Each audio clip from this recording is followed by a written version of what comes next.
النهاردة هنعمل مع بعض الفتة المصري بأسهل وأسرع طريقة، والنتيجة زي ما احنا شايفين اللحمة دايبة كده ازاي. هنبدأ نشوف أول خطوة معانا، ودي أهم خطوة، إن احنا نجيب كمية اللحمة بتاعتنا. ده كيلو، تقدري تعملي الكمية اللي تعجبك.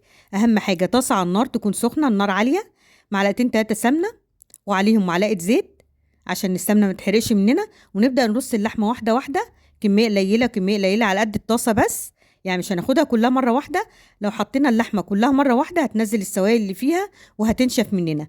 احنا عايزين اللحمة تكون طرية وفي نفس الوقت مستوية وتحتفظ بالسائل بتاعها. يبقى احنا أهم حاجة بنشوح اللحمة، أول ما نحطها ما نقلبهاش، نسيبها لما تاخد لون من تحت نقلبها. احنا كده بنعمل نخلص الكمية كلها، نكون محضرين جنبينا على النار التانية الحلة اللي هنسلق فيها اللحمة.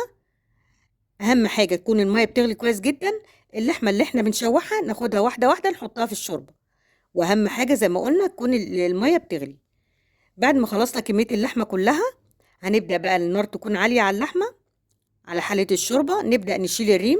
الريم ده بيسود الشوربة وفي نفس الوقت بيديها طعم وحش. شيلنا خلاص الريم كله، هنبدأ نحط نص معلقة سكر. السكر هنا بيساعد على التسوية، في نفس الوقت بيدي طعم حلو للحمة. هنسيبها كده 10 دقايق، وبعدين نبدأ بعد كده نشوف هنحط لها ايه. اللحمة ما بتحتاجش حاجة خالص غير 3 حاجات: ورق لورا وحبهان وفلفل اسود، غير كده لا. شوربة اللحمة او شوربة الفراخ بيتحط لها كده بس. يبقى كده خلاص خلصنا اللحمة، هنوطي بقى نهدي النار ونسيبها بقى تستوي براحتها. تاني حاجة هنعملها الصلصة بتاعة الفتة. هنبدأ نشوف الطماطم، هنحطين عليها حتة بنجر وضربناها في الخلاط وعصرناها كويس جدا. هنبدأ حلة على النار، دقينا كام فص توم كده مع فلفل اسود مع شوية ملح في الهون، وهنحط معلقتين سمنة في الحلة، ونبدأ على طول نحمر التوم. أهم حاجة ما ياخدش لون، يعني يا دوبك بس يصفر. نبدأ نحط الطماطم بتاعتنا، شايفين الطماطم حمرا ازاي؟ عشان حتة البنجر اللي احنا حطيناها. لو انتي متابعيني عارفة ان انا دايما بستخدم البنجر. احنا هنا حطينا من نص معلقة سكر علشان برضو الطعم يبقى حلو. انا دايما بحط الطماطم بنجر، بتديها طعم حلو. لو اول مرة تشوفيني، انا غادة عرابي، دي قناتي قناة الستات في مصر. اتمنى ان شاء الله الفيديو يعجبك. بعد على طول ما تغلي الصلصة هنحط كبشة شوربة كده حلوة، ونسيبها بقى على النار هادية تستوي براحتها. تاني حاجة هنعملها التومة بقى بتاعة الفتة. هنجيب كمية التوم، نبتدي نقطعها رفيع جدا، ومعانا نص كوباية خل، وهنبدأ نشوف هنعمل ايه. كده معانا الصلصة خلاص استوت، هنبدأ نشيلها. هنجيب طاسة بقى على النار نحمر فيها التوم. هنحط كمية سمنة كده، سمنة كده كتيرة شوية، بس طبعا مش هناخدها كلها. هقولك احنا هنعمل ايه واحدة واحدة، لأن السمنة دي هنستعملها بعد كده في حاجات تانية. بس عشان التوم يدينا لون حلو لازم السمنة تبقى كتير كده. يبقى حطينا التوم هنحمره، ما تقلقيش من كمية السمنة زي ما قلتلك. أهم حاجة التوم ياخد لون حلو، يبقى أحمر حلو، ما يبقاش محروق. هنا بقى احنا بنصفي التوم وبنخلي السمنة لوحدها والتوم لوحده. خلاص كده صفيناه. هنبدأ بقى زي ما احنا قلنا هنشيل السمنة دي على جنب. هنحط بقى على التوم الخل. اتفرجي بقى على الريحة والجمال. وبعد كده نحط بقى معلقتين الشوربة، ونبدأ بقى نظبط الملح بتاعنا يا دوبك دقيقتين 3، مش عايزين التوم يتهري. شايفين اللون الحلو؟ يبقى اللون الحلو ده عشان حطينا سمنة كتير. السمنة دي هنستعملها تاني، هنشوف هنعمل ايه. احنا كده خلاص اللحمة كده بدأت في السوا او دخل في السوا كويس. هنبدأ بقى نحط الملح، نظبط الملح بتاع الشوربة بتاعتنا، وخلاص كده استوت معانا 10 دقايق وتكون استوت. هنبدأ بقى نشوف الرز بتاعنا. معانا كيلو رز، هنحط كمية سمنة معلقتين 3، ونبتدي نشوح الرز الابيض ده. انا عملته معاكم مرة قبل كده. هنبدأ نشوح لحد ما الرز كله يتشوح مع السمنة وياخد كله، يتغلف كله بالسمنة عشان يطلع مفلفل وحلو. نبدأ نظبط الملح بتاعنا، وبنحط مقدار كوباية الرز عليها كوباية مية، بس بنقلل شوية علشان الرز يطلع مفلفل. وحطينا كوباية معلقتين كبشتين شوربة، تدي طعم حلو جدا. ومعلقة الخل دي بقى اللي بتخلي الرز لونه أبيض. يبقى احنا لو عايزين الرز يبقى لونه أبيض كده وحلو، هنحط معلقة خل كبيرة. وحطينا كده معلقة زيت فوق خالص فوق الوش، دي بتدي لمعة وفي نفس الوقت تطلعه مفلفل. كده أول ما الرز يغلي هنوطي عليه خالص ونسيبه بقى يستوي براحته. يبقى أهم حاجة أول ما يغلي هنهدي النار. هنا معانا العيش، أنا بحب أجيبه طري وبعدين أنا أحمصه. ليه بقى؟ عشان بتحكم فيه في القطعية بتاعته، بقطعه كويس مكعبات، بقى شكله حلو في نفس الوقت طعمه حلو. بالمقص أسرع حاجة على طول زي ما احنا شايفين كده. قطعنا الكمية كلها، هنبدأ بقى ناخده في الفرن نحطه في الفرن لحد ايه يعني 10 دقايق كده ينشف تحت الشوايه على طول في الفرن. هنا معانا الرز بعد ما وطينا عليه ولقيناه اتشرب، شايفين مفلفل ازاي.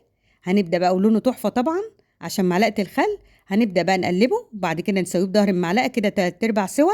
الربع بقى الاخير اللي هو لازم نسوي الحله بظهر المعلقه كده علشان هو هيستوي على البخار عشان يطلع معانا مفلفل وحلو. وكده هدينا النار عليه خالص. هنبدا بقى نشوف اللحمه معانا استوت، نبدا نشيلها من الشوربه وهنشوف هنعمل ايه مع بعض.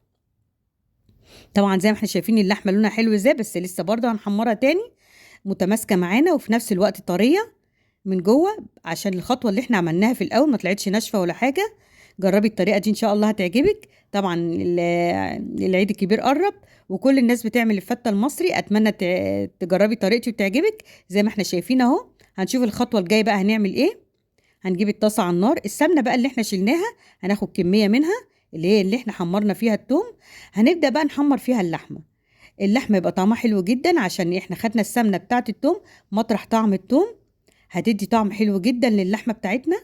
هنبدا بقى نشوح اللحمه نديها لون حلو، هي بقى طعمها كده جميل ولونها حلو بس هنديها لون تاني تطعم بقى بطعم السمنه اللي فيها طعم التوم. يبقى احنا كده التوم اللي احنا حمرناه في سمنه كتير علشان التوم يتحمر حلو يدي لون حلو. لو حطينا سمنه قليل وحطينا التوم هيتحرق مننا، لكن احنا كترنا السمنه وفي نفس الوقت استفدنا من السمنه ان احنا خدنا منها. هنحمر اللحمه وهنشوف بقيه السمنه برضه هنعمل بيها ايه، احنا ما رميناش حاجه. يبقى احنا كده هنحمر اللحمه، حمرناها خلاص ادت لون جميل زي ما احنا شايفين كده، اللون بتاعها تحفه. بعد كده بقى هنمسك العيش بتاعنا، خلاص احنا حطيناه في الفرن نشف معانا. هنشوف بقى الخطوه دي هنعمل ايه. خلاص اللحمه كده تمام، هنبدا بقى نحط بقيه كميه السمنه حبه كده ونبدا بقى نحط العيش بتاعنا نحمصه نديله تحميصه كمان في السمنه. الخطوه دي مهمه جدا بتدي للعيش طعم جميل جدا جدا جدا. السمنه بتاعتنا فيها من طعم اللحمه وفيها من طعم الثوم، كمان هنحمر فيها العيش فالعيش ده هيطلع طعمه بيتاكل كده حاف من غير اي حاجه. هنبدا بقى نحط شويه الملح بتاعنا والفلفل الاسود ونقلب. التوم ده العيش ده بيتاكل كده حاف من غير اي حاجه، طعمه جميل في طعم التوم وفي طعم اللحمه وفلفل اسود والملح، يعني حاجه بصراحه جميله جدا جدا جدا.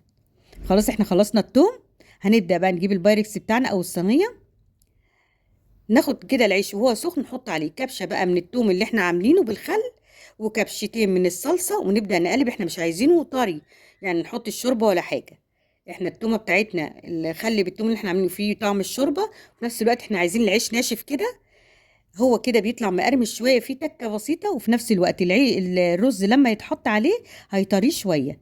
ما ينفعش ان احنا نطريه قوي نفضل نحط في شوربه وكده هيشربها هيطرى هيبقى طعمه مش حلو. جربي الطريقه دي هيعجبك طعم العيش كده جدا. خلاص احنا كده رصينا العيش، هنبدا بقى نحط، شايفين الرز لونه ابيض وجميل ازاي عشان معلقه الخل وفي نفس الوقت مفلفل عشان قللنا الميه شويه.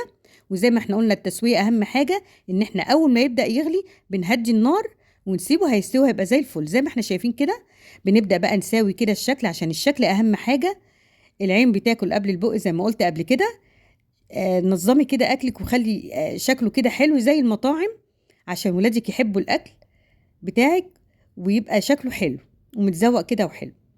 احنا كده حطينا كميه صلصه والباقي هنحطه طبعا في اطباق، لكن احنا بنزوق كده. ونبدا بقى التوم برضو نحط كده، نبدا بقى نرص اللحمه بتاعتنا زي ما احنا شايفين شكلها تحفه جميله. الطريقه دي سهله وبسيطه جدا جدا وفي نفس الوقت تدي طعم حلو قوي. ومفيش حد طبعا ما بيعملش الفته اول يوم العيد. كل سنه وانتم طيبين، العيد قرب. اتمنى الوصفه تكون عجبتكم، ولو عجبك الفيديو اتمنى تعملي لايك، ولو لسه ما اشتركتش في القناه تشتركي وتفعلي الجرس علامه الكل عشان يوصلك كل جديد. زي ما احنا شايفين اللحمه دايبه خالص في نفس الوقت جميله وبألف هنا.